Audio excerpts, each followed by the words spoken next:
Alright, so The Last of Us 2, well, The Last of Us Part 2 Inside Story. Let's go ahead and check this out now.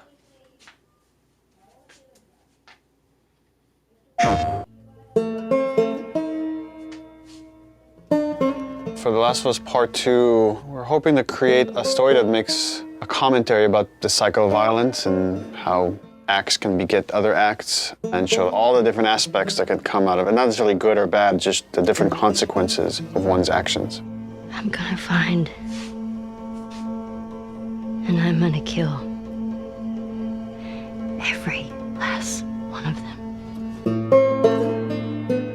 I still want to know who every last one of them is. I've heard a lot of people say, why make a sequel to The Last of Us? I didn't even hear the full pitch of the game, but just like the outline of what Neil was wanting to do with this game, I realized, oh, this is something we have to make. This isn't even an option. There's absolutely more to do here. There's always the fear that, when you made something great and you're going to go back to it, you're going to mess it up. You're going to mess what made it so special.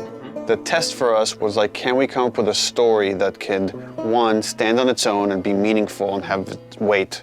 The same kind of feeling we had when we came upon the story for the first one.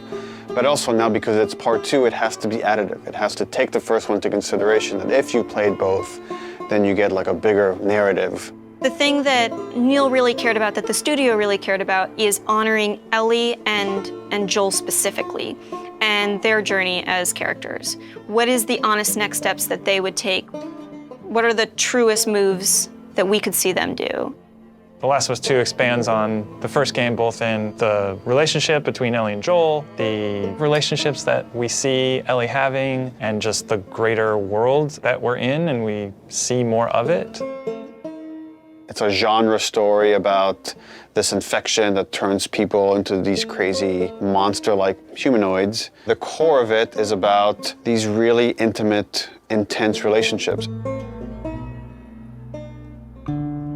At the start of the game, Ellie is 19. She is living in a safe, secure community.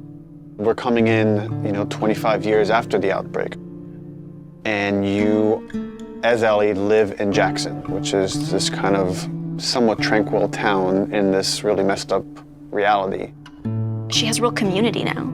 She has people who love and care for her, willing to sacrifice for her. Joel is also very settled down.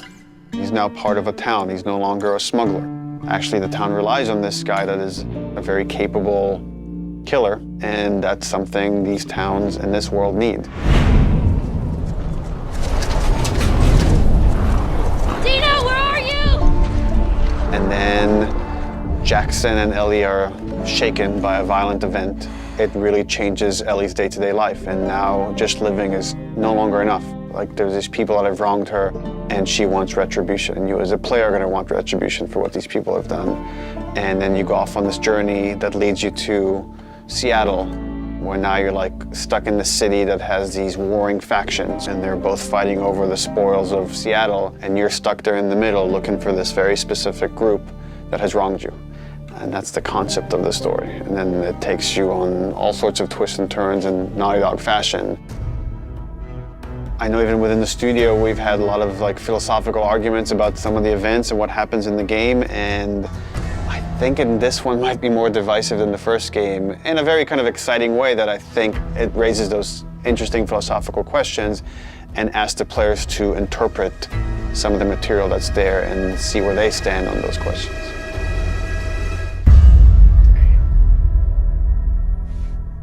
Come June 19th, I've stayed away from every single leak, spoilers, or trolls in the internet. I've stayed away, and I'm gonna stay away until this game comes out. I don't want no spoilers. If there's a trailer, sure. But if there's a spoiler, there's a difference. A trailer is supposed to inform you about the game. A spoiler is supposed to ruin the game for you. No. I don't want the game ruined for me. For a lot of people, they ruined it for themselves just because dickheads out there always gotta mess it up for somebody. Now there was a rumor that what do you call it? There was a rumor that one of the devs that got tired from the crunch, got tired of feeling abused, got tired of his job, period, and he leaked it purposely. That is not what happened. It's been confirmed that it was hackers that got into the files and servers of Naughty Dogs and got their hands on Last of Us Part 2, and they leaked it.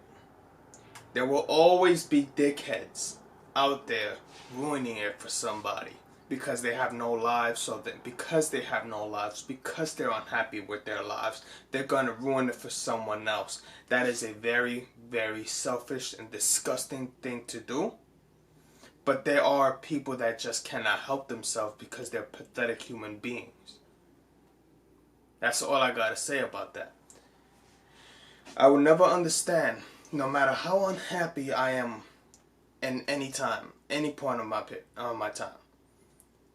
I've never taken it out on somebody.